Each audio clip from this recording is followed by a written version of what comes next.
پاکستان نے دوسرے one day match میں یہ پلینگ 11 اتاری جس میں آپ کو فاسٹ بولر نسیم شاہ کہیں بھی نظر نہیں آ رہے ہیں۔ کیپٹن نے کہا کہ نسیم شاہ ان فٹ ہیں جس کی وجہ سے ہم نے ان کو ڈراپ کیا ہے، لیکن ناظرین حیرانی والی بات یہ ہے کہ جب نسیم شاہ کو بلایا جاتا ہے بیٹنگ کے لیے، یعنی وہ پلینگ 11 کا حصہ نہیں ہے، لیکن جب حارث رؤف جو ہے ان فٹ ہو جاتے ہیں تو ان کی جگہ پر بلایا جاتا ہے نسیم شاہ کو، تو وہ لمبے لمبے سکسز لگاتے ہیں، بڑے بڑے چھکے لگاتے ہیں اور وہ 50 کر دیتے ہیں، اپنی پہلی 50 کر دیتے ہیں۔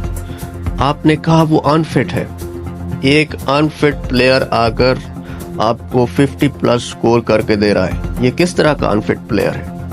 ایک باؤنسی وکٹ پر آپ نے نسیم شاہ کو جان بوجھ کر ڈراپ کیا، وہ ان فٹ نہیں تھا۔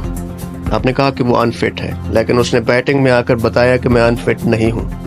نسیم شاہ اس وقت آپ کے اٹیک کو، آپ کی بولنگ اٹیک کو لیڈ کرتا ہے، آپ نے اس کو ڈراپ کر دیا ایک باؤنسی وکٹ پر، اور باقی جو آپ کے بولرز تھے وہ اس باؤنس کا صحیح طریقے سے استعمال نہیں کر پائے۔ جب پاکستانی بیٹرز آتے ہیں کھیلنے کے لیے تو انہیں پتہ نہیں چلتا کہ اس باؤنس کو کیسے ہینڈل کرنا ہے، کیونکہ نیوزی لینڈ کے بولرز نے اس باؤنس کا صحیح استعمال کیا جو پچ میں تھا۔ آپ کے بولرز کو پتہ ہی نہیں تھا کہ کس طرح سے اس کا استعمال کرنا ہے۔ تو یہ جو بددیانتی ہے نا، یہ لگاتار پاکستانی ٹیم میں نظر آ رہی ہے۔ آج کیپٹن نے کہا نسیم شاہ ان فٹ ہے، نسیم شاہ آتا ہے اور وہ 50 پلس سکور کر جاتا ہے۔ اس سے بڑی کوئی بددیانتی ہو سکتی ہے؟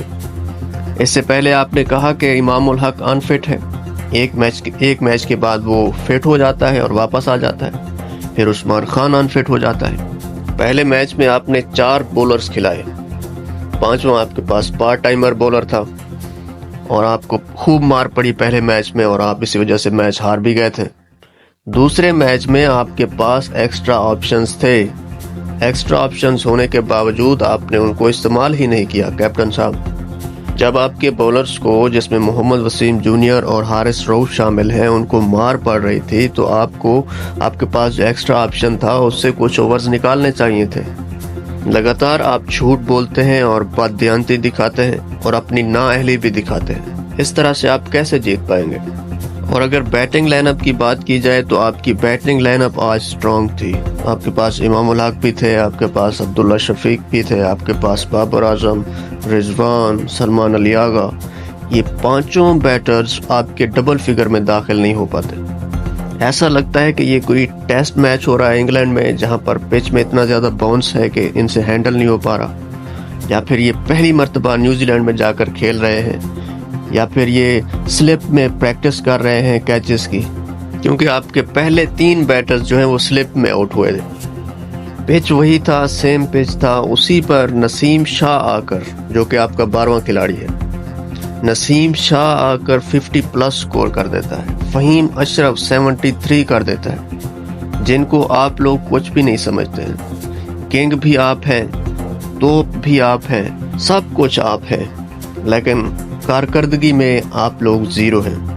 پاکستانی کرکٹ زوال کا شکار ہے، جس میں بددیانتی شامل ہے، جس میں نااہلی شامل ہے، جہاں پر میرٹ کی دھجیاں اڑائی جاتی ہیں، اور آپ کی سلیکشن کمیٹی ایسی انوکھی اور رنگیلی جو ہے وہ سلیکشن کمیٹی ہے کہ اس طرح کی سلیکشن کمیٹی ہم نے پہلے کبھی نہیں دیکھی۔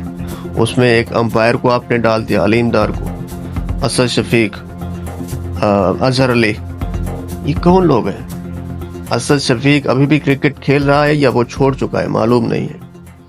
اظہر علی ابھی بھی کرکٹ کھیل رہا ہے یا چھوڑ چکا ہے معلوم نہیں ہے۔ حسن چیمہ کو آپ نے ڈال دیا، وہ حسن چیمہ جو کہ شاداب خان کو بغیر کسی پرفارمنس کے لے کر آیا تھا، وہ حسن چیمہ جو کہ عبداللہ شفیق کو بغیر کسی پرفارمنس کے واپس ٹیم میں لایا۔ تو یہ کون لوگ ہیں جو اس طرح سے رن کر رہے ہیں؟ کن کے ہاتھوں میں ہماری کرکٹ چلی گئی ہے؟ جب ایسے لوگ آپ پر مسلط ہو جائیں گے تو آپ کی کرکٹ آگے نہیں بڑھ سکتی۔